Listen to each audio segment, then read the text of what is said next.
দেখো, এই যে দুটো অঙ্ক তোমাদের দাগ দিয়েছি, এই দুটোর মধ্যে কিন্তু একটা পরীক্ষাতে তোমাদের আসবেই। তাই দুটো অঙ্ক অবশ্যই তোমরা করে রেখো। হ্যালো স্টুডেন্টস, আজকে তোমাদের জন্য ক্লাস 6 এর গণিতের সম্পূর্ণ সাজেশন হাজির করছি, যে সাজেশনটা করে গেলেই তোমরা ফুল মার্কস পাবেই। চলো দেরি না করে সাজেশনটা আমরা প্রথম থেকে শেষ অবধি দেখে নেব। এটা সেকেন্ড সেম রিভিউলেশন, পরীক্ষা কিন্তু তোমাদের দোরগোড়ায়। তাই সাজেশনটা তোমরা প্রথম থেকে কেয়ারফুলি দেখবে, শেষ অবধি অবশ্যই দেখো। এই সাজেশনটা তোমরা করে যাও, তাহলে তোমরা ফুল মার্কস পাবেই পাবে। তোমরা প্রথম যে চ্যাপ্টারটা পাচ্ছ সেটা হচ্ছে সপ্তম অধ্যায় দশমিক ভগ্নাংশ থেকে পূর্ণ সংখ্যা ও দশমিক ভগ্নাংশ দিয়ে গুণ ও ভাগ। এখান থেকে তোমরা কোন কোন অঙ্কগুলো তোমরা 94 পাতাটা খোলো, 14 যে উদাহরণটা দেওয়া আছে সেটা ভালো করে করবে, কারণ এটা অনেকবার পরীক্ষাতে এসেছে। তারপর চলে আসবে কোষে দেখি 7, 95 পাতা। এখান থেকে 8-এর দাগের অঙ্কটা খুবই ইম্পর্টেন্ট। পাশাপাশি 9-এর দিকে দেখো দুটো অঙ্ক দাগ দিয়েছি, গুণ করো, এই দুটোর মধ্যে যে কোনো একটা আসবে। এরপর মানের অধক্রমে সাজাতে বলছে, অর্থাৎ বড় থেকে ছোট।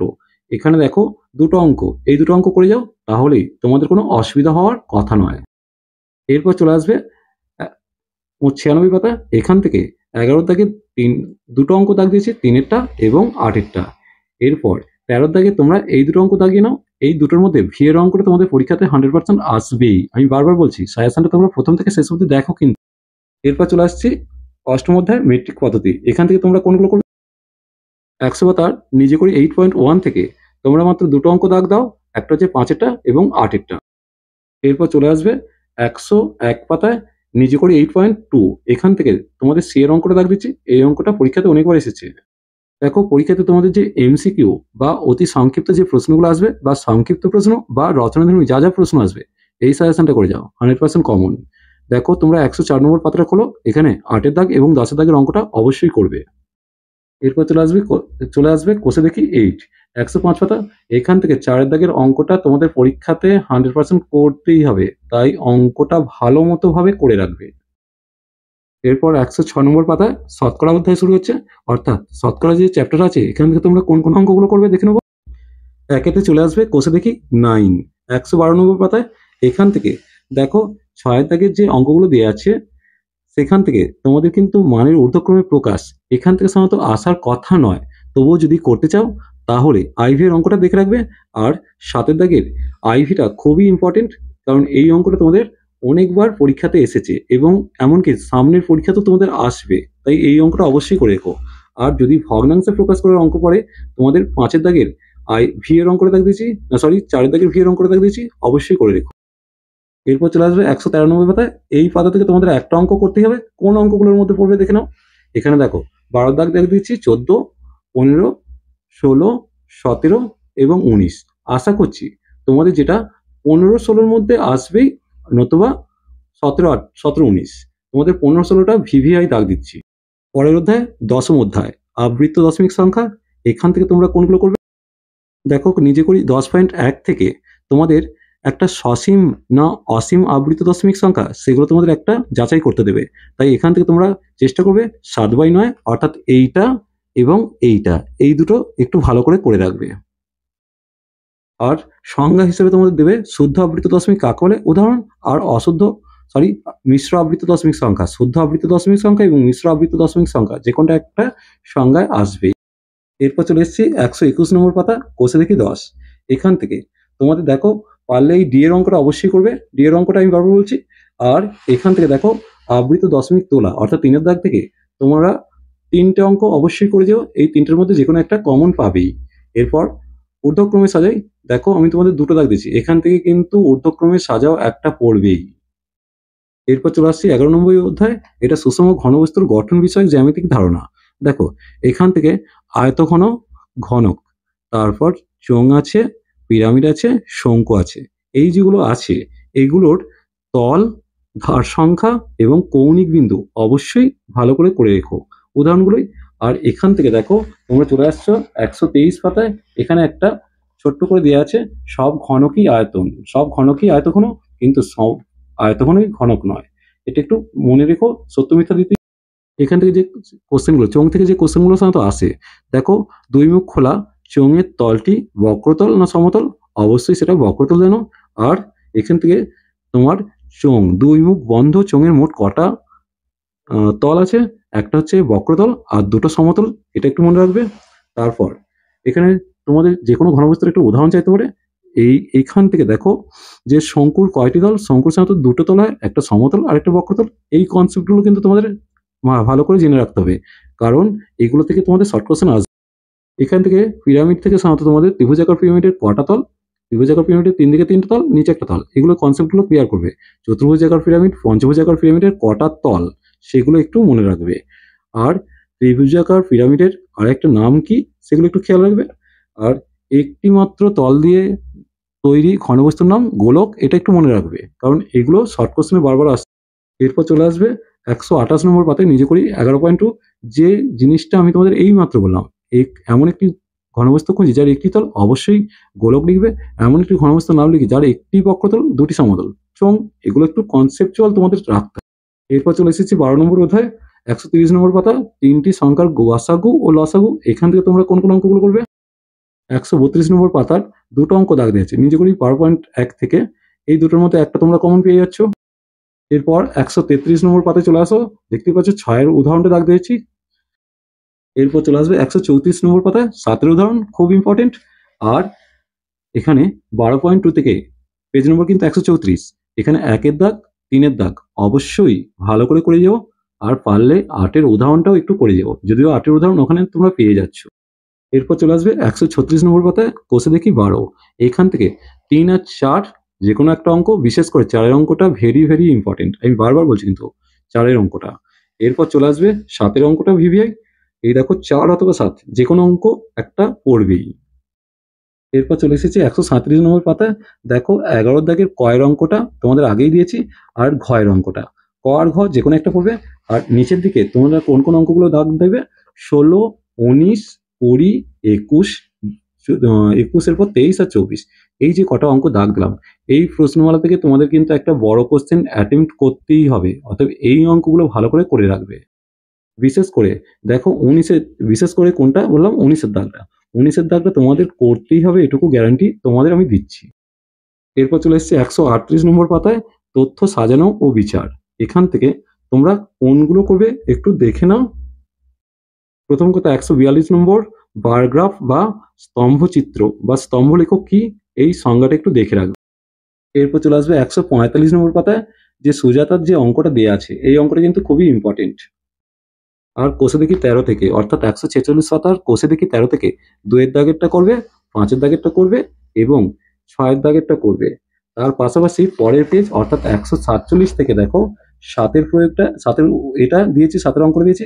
এই যে কটা অঙ্ক দিলাম এই চ্যাপ্টার থেকে, এগুলো কিন্তু তোমাদের 100% যে কোনো একটা কমন থাকবেই। এরপর চলে এসেছে 14 নম্বর অধ্যায় রেখা, রেখাংশ, রশ্মি, বিন্দু সহায়ক, বিন্দু বিষয়ক বিস্তৃত ধারণা। দেখো এখান থেকে রেখা, রেখাংশ এবং রশ্মির যে তুলনামূলক একটা আলোচনা ছিল, পার্থক্য ছিল, সেটা একটু দেখে রাখবে।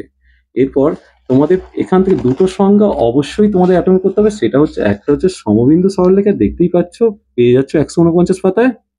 আর 150 থেকে সমরেখ বিন্দু, তাহলে সমবিন্দু সরলরেখা কাকে বলে আর সমরেখ বিন্দু কাকে বলে, চিত্র সহ সংজ্ঞা তোমাদের লিখতেই হবে, যে কোনো একটা অথবা দুটোই পড়তে পারে।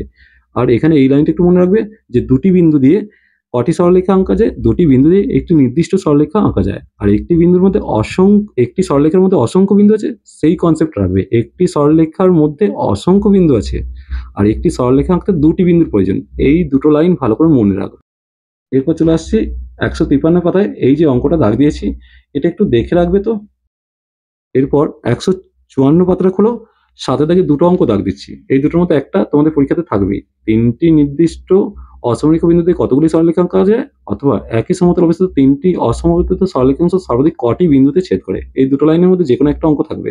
এরপর চলে আসছি অধ্যায় 15 ক্ষেত্রফল ও পরিসীমা নির্ণয়, এখান থেকে তোমাদের কি থাকবে? দেখো 156 পাতায় যে দুটো অঙ্ক দাগ দিয়েছি, এরকম চিত্র দিয়ে দেবে, তোমাদের পরিসীমা নির্ণয় করতে দেবে, অতএব একটু দেখে। এরপর চলে আসবে 164 পাতা -9 মিটার ওপরে ওঠা, এই যে অঙ্কটা এর বিপরীত রাশি খুঁজতে বলবে। এর পাশাপাশি কোষে দেখি 16.1 থেকে মাত্র কয়েকটা অঙ্ক করতে হবে, একটু দাগি। পেজ নম্বর 165, 3-এর দাগের ডি এরটা করছো, 4-এর দাগের ই এরটা করছো, 5-এর দাগের আইভি এবং ভি, ঠিক আছে। পারলে 6-এর দাগের তোমরা যে কোনো একটা করে রাখছো। এরপর চলে আসছো 168 পাতায় নিজে করি 16.1। এখান থেকে সংখ্যারেখার সাহায্যে যোগ দুটো দাগ দিয়েছি, দেখতেই পাচ্ছ। একের দাগের 3 আর 5, 2 এর দাগের যোগফল নির্ণয়, 3 এরটা দিয়েছি, 5 এরটা দিয়েছি, 3 এরটা, 3 এর দাগের সরল দিয়েছি, 3 এরটা। এই চ্যাপ্টার থেকে এখানগুলো করবে অবশ্যই। এরপর চলে আসছে 174 পাতা। এই যে নিজে করি 16.3 আছে, এখানে যে 4টে কোশ্চেন দিয়েছে, 4টের মধ্যে একটা তোমাদের 100% থাকবেই কোশ্চেনে, দেখে নিও। এরপর চলে এসেছি কোষে দেখি 16.2, 175 পাতা। এখান থেকে তোমরা যেগুলো করবে, 3 এর দাগের সি এরটা অবশ্যই করছো, 4 এর দাগের বি এরটা করছো, আর সংখ্যা রেখা একটা দিয়েছি 6 এর দাগের 3 এরটা। এগুলো অবশ্যই করে রেখো। তোমাদের বারবার বলছি, যে সাজেশনটা দিচ্ছি সেই সাজেশনটা প্রথম থেকে শেষ অবধি তোমরা করে যেও, তাহলে তোমরা ফুল মার্কস পাবেই, আমি গ্যারান্টি দিচ্ছি। এরপর চলে আসছি 17 নম্বর অধ্যায়।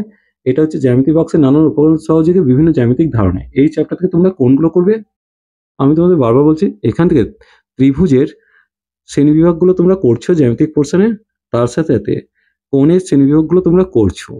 180 ডিগ্রি কোণকে কি বলে, 180 ডিগ্রির থেকে ছোট কিন্তু 90 থেকে বড় কোণকে কি বলে, 90 ডিগ্রি কোণকে কি বলে, আবার 0 ডিগ্রির থেকে বড় এবং 90 থেকে ছোট কোণকে কি বলে। অর্থাৎ প্রত্যেকটা কোণের ভাগগুলো নাম সহ এবং আঁকতে পারবে। এই কনসেপ্ট নিয়ে তোমরা পরীক্ষা হলে যাচ্ছ, কারণ তোমাকে বলতেই পারে একটি সূক্ষ্মকোণের মান লেখো, তার একটা চিত্র অঙ্কন করো। আমি লিখে দিলাম 60 ডিগ্রি, 60 ডিগ্রির ছবিটা আমাকে এঁকে আসতে হবে। তারপর চলে আসছি কোষে দেখি 17.2। তোমাদের আগে বলেছি ত্রিভুজের শ্রেণীবিভাগ, বাহুভেদে ত্রিভুজ কয় প্রকার, কোণভেদে ত্রিভুজ কয় প্রকার, সেগুলোর সংজ্ঞা এবং চিত্র সবগুলো করে রাখছো। আর এর পাশাপাশি দেখো, এখান থেকে তোমাদের বলতেই পারে যে এই ত্রিভুজটা বাহুভেদে ত্রিভুজের নাম লিখতে বলবে, তারপর এখানে কোণভেদে ত্রিভুজের নাম একটা দিতে পারে। এরপর চলে আসবে 4-এর দাগে যে শর্ট কোশ্চেনগুলো দিয়েছে, এখান থেকে কিন্তু একটা কোশ্চেন তোমাদের অ্যাটেম্প্ট করতেই হবে। অতএব সাবধান হয়ে যাও, এইগুলো করে যাও ভালো করে। তবে যদি ফুল মার্কস চাও, অবশ্যই সাজেশনটা ফলো করো। এরপর চলে আসছি এই চ্যাপ্টার থেকে তোমাদের আয়তাকার চিত্র কাকে বলে, বর্গাকার চিত্র কাকে বলে, বিশেষ করে সামন্তরিক কাকে বলে, রম্বস কাকে বলে, আর ট্রাপিজিয়াম কাকে বলে, প্রত্যেকটার বৈশিষ্ট্য একটু জেনে রাখবে। আর 17.10 থেকে তোমাদের যেগুলো করতে হবে, দেখো 1-এর দাগের বিসিডি আর 2-এর দাগের সত্য মিথ্যাগুলো সবগুলো করে রাখবে। সবশেষে 18 অধ্যায় বর্গমূল। এখান থেকে তোমাদের 225-এর বর্গমূল কত, 121-এর বর্গমূল কত, 12-র বর্গ কত, এইগুলো একটু থাকবে। এরপর চলে আসবে 206 পাতা। এখান থেকে কোষে দেখি তোমার 18.1 থেকে তোমাদের 5-এর দাগের অঙ্কটা দিয়েছে খুব ইম্পর্টেন্ট, 6-এর দাগের অঙ্কটা দিয়েছে খুব ইম্পর্টেন্ট, 8-এর দাগেরটা এবং 9-এর দাগেরটা। তার পাশাপাশি দেখো 10-এর দাগে যেরকম বলছিলাম বর্গ এবং বর্গমূল যে কোনো একটা থাকতে পারে, অথবা 10-এর দাগের দেখো ভি ডবল আইটা দাগ দিয়েছি, আর 11-র দাগের আমি ভি আইটা দাগ দিয়েছি, অথবা 3-এরটাও একই ধরনের অঙ্ক, অথবা নর্মালভাবে তোমাকে একটা দিল 576 বর্গমূল নির্ণয় করো। এইগুলো তোমাদের কিন্তু করে যেতে হবে। এর পরের 210 পাতাটা খোলো, এই অঙ্কটা তোমরা কমন পাবে, আমি 100% গ্যারান্টি দিচ্ছি। অঙ্কটা চোখ বন্ধ করে প্র্যাকটিস করতে শুরু করো। এরপর চলে আসছি কোষে দেখি 18.2, 211 পাতা। এখান থেকে 2-এর দাগের অঙ্কটা করে রাখছো, তার পাশাপাশি তোমরা নিচের দিকে চলে যাও। 2-এর দাগের পাশাপাশি দেখো এখানে 7-এর দাগের অঙ্কটা খুব ইম্পর্টেন্ট, তার পাশাপাশি দেখো 8-এর দাগেরটাও করে রাখছো, 9-এর দাগেরটাও করে রাখছো। এই কটা অঙ্ক অবশ্যই করে যাও। এরপর চলে আসবে 216 পাতা। 21-এর উদাহরণটা অবশ্যই করবে। এরপর দেখো 217 পাতা থেকে তোমরা কোষে দেখি যে 18.3 আছে, এখান থেকে তোমরা 1-এর দাগের অঙ্কটা অবশ্যই করছো, 2-এর দাগেরটাও করছো, 3-এর দাগেরটাও করছো। তার পাশাপাশি তোমরা নিচের দিক থেকে 11-র দাগের অঙ্কটা অবশ্যই করে রাখবে। এই রইল সম্পূর্ণ সাজেশনটা তোমরা কেয়ারফুলি প্রথম থেকে শেষ অবধি করে যাও, আমি তোমাদের কথা দিচ্ছি তোমরা ফুল মার্কস পাবেই। চলো দেরি না করে আজ ভিডিওটা এখানেই শেষ করছি। যদি ভালো লাগে অবশ্যই সাবস্ক্রাইব করে নিও চ্যানেলটিকে, আর এই ধরনের ভিডিও পেতে অবশ্যই কমেন্ট সেকশনে কিছু কমেন্ট করো।